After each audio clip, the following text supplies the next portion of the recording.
You cover a lot of ground in this book of yours, and we can't get to everything. But one thing that I felt was a rather glaring omission was that you didn't talk about income inequality. You didn't talk about the effect that that has on societies and the disillusionment that people can feel when they believe that the system is fundamentally rigged. That's certainly a fair criticism. You can't cover everything. Mostly this book is fairly limited in its aims. It's quite broad reaching, as you say, but mostly what I'm trying to do is to bring us back to a classical Westminster parliamentary democracy with a few modern changes. Where I think I might get closer to what you're saying, and as I say, I think it's a fair criticism overall, is on the section on mandatory voting.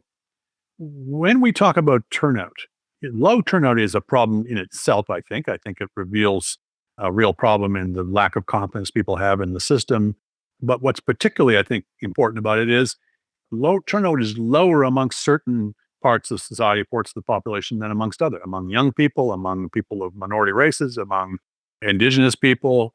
You're getting a very unrepresentative sample, to put it in a very dry sense, that these people who have perhaps more of an interest than anybody else in having somebody fighting on their side to kind of even the scales are not turning out themselves to vote in elections.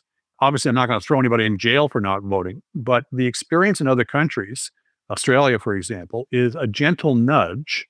I think the fine in Australia is $20.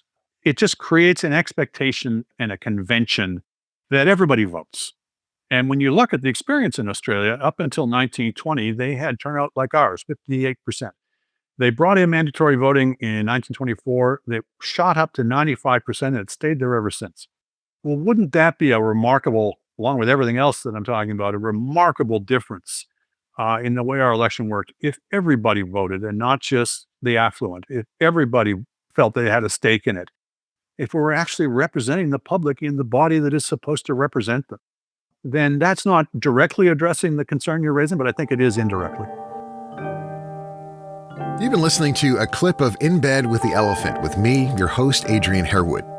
Be sure to check out the podcast on Apple Podcasts, Spotify, Amazon, iHeartRadio, and YouTube.